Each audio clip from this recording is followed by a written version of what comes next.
So, standard 8, as I mentioned last time. This is a camera. It's owned by Bertie, a client of mine. Bertie, I've still got your camera if you're watching. Crown 8 Model 88. Never mind about the camera. This is just to show you what the deal was with standard 8, in that you were to load one roll here, and the film goes around past the gate and gets taken up on the other roll. And you would go about your business filming. Let's, there it goes. Lovely noise there. Let's have a... Hear that?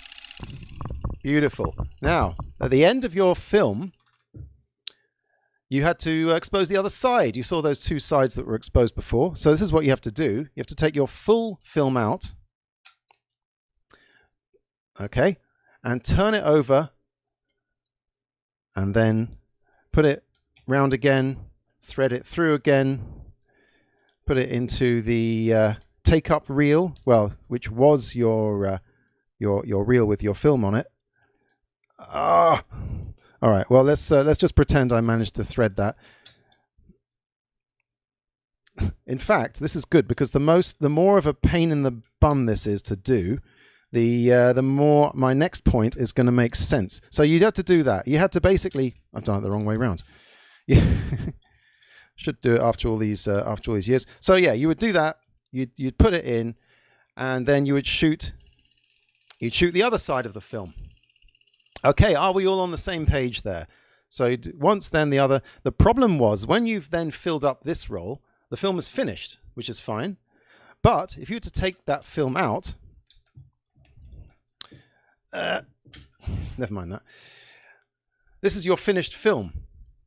Now, it looks exactly like a film that hasn't even been started, which means that sometimes it was possible to put this through the film, through the camera again, not realizing that you've already shot it.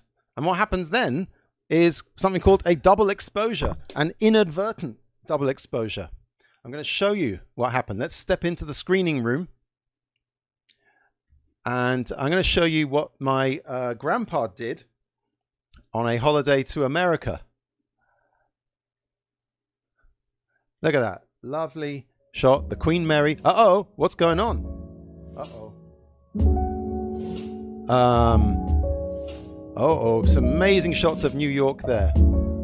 That's my grandpa. Ruined, pretty much. Well, ruined or artistically updated by double exposing it. Now, I cannot imagine the rocket that my grandma must have given him when they sat round the projector watching this at the end of the holiday. In fact, this is probably the best preserved of all of my grandparents' films, probably because they only watched it half a time. And after that, just the shame of it, he probably put it away in a box for like 30 years. And that was that. So, yeah. So that's what can happen. That's what can happen when you do that whole business with the double exposure, when you put a roll of film through the camera that's already been through once. Now, not only is that a possibility, but the actual fiddling around with the reels is a big pain in the bum too. So they came up with this. Let's put on the there we go, Bell & Howell Zoomatic. This is a very interesting camera. This belongs to my grandmother, and it is the same model, same make, almost exactly the same model as the famous Zapruder camera.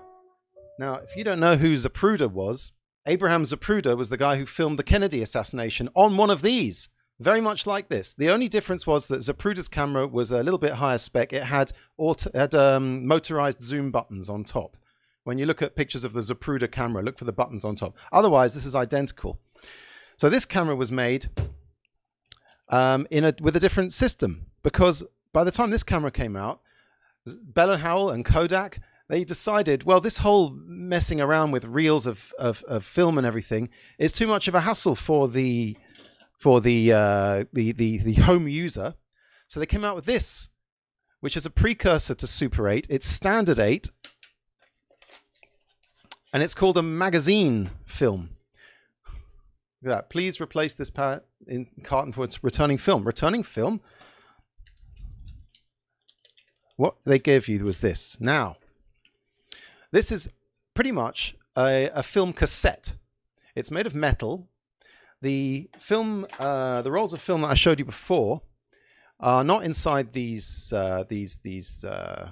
reels. It's just rolled up naked on one side, and you put it in, shut it, and film. And when you finish that side, you would take it out, turn it over, put it in, and Bob's your uncle, shoot side 2. Isn't that easier? Isn't that so much easier than the old threading it with a reel and everything? The only problem is it was still possible to double expose this this stuff. If you put it in 1 and you put it in 2, then you put it back in 1. There were a couple of safety features, but generally it wasn't an infallible situation. In fact, those double exposed shots of New York you saw before were shot on this very camera. Amazing piece of history here. Let's just have a look at the Zoomatic while we're at it. Now, this was made in the early 60s. Now, Standard 8 was really coming along in leaps and bounds at this time. It's still clockwork. It still has this nice little handle for winding up the motor. It's got this very nice little indicator here that shows you how much wind you have, how much power you have in your wind. And here, let's get the focus up there. There's your shutter stop and start button. Okay, so there's this button. You push it down to run normally. Let's get the mic on there. So you push it down to run. You push it up. It says animation. What that is single frame. Oops. Can't hear me and the camera at the same time. So if you push it up, it's animation. So it just clicks once, holds up to the. That's a single frame, one at a time. And this is more interesting. If you push it down and then while it's running, push it down further, it says slow motion. That means it speeds up. So it does the motor speeds up on, whoa, fast motion. So you see if Zapruder had pushed that button down just a little bit more when the old shots rang out, then he would have caught JFK's head going off in amazing slow motion. But he might have run out of film before the other shot from the grassy knoll. So it's probably best that he just kept it running normally with a very steady hand, I've got to say. Now, yes, it's very heavy. It is heavy. Now, there are some comments coming through already on the chat.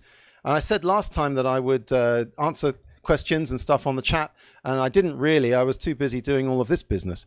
But I will be answering last week's questions and maybe getting to some of this week's as well. Just a couple more features about the Zoomatic. It does have a handle on the bottom, which I don't have. Never mind. It has auto and manual. Focus on that. You set the film ASA speed here with this meter here, and it has auto, or you can just go manual with that. See that orange thing there, that orange line? That's got your f-stops, 22, 16, 11, 8, whatever. And here, this little knob here, that puts your sun filter in and out, like if you're using tungsten film or daylight film. I think they call it type A and type G and weird things like that. Focus, zoom, very nice camera. In fact, let's see how much they go for these days. If you want to get yourself an authentic Zapruder camera. Let's see what we're looking at on eBay. Zoomatic, £10 this one went for. £10 with the handle and the case. Blooming hell. What else we got? Here's one with trigger, $9.99 plus another $9.99 postage, probably from America. Another one here, $9.99. These things are dirt cheap. Dirt cheap. The problem, of course, the reason why they're dirt cheap is that it's not easy to get hold of Standard 8 film anymore. You can get it. You can get black and white. It is impossible to get hold of these cartridges unless you buy a really old one on eBay. This one costs a lot. It's cost £25. That's like 2.5 times the value of this camera. This camera is not worth much at all, because you have to basically do what they did in the Kodak factory back in the day and unpack this thing and put more film into it and then repack it. I've done it once inside a changing bag. It was a horrific job. I never want to do that again. But this has got like Kodachrome 25 in it, which is good enough.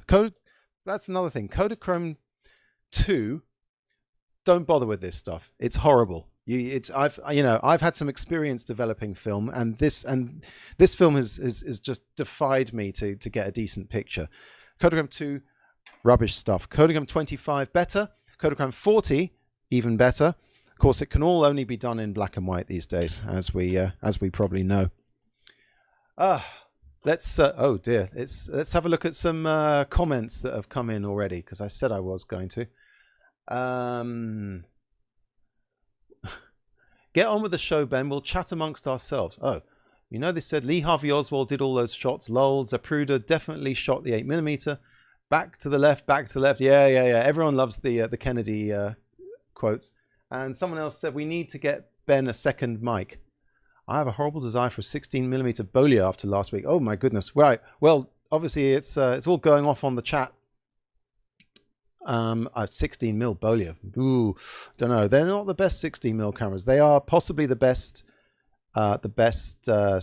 Super 8 cameras, but 16mm, I've heard they're a little I don't know, a little sketchy.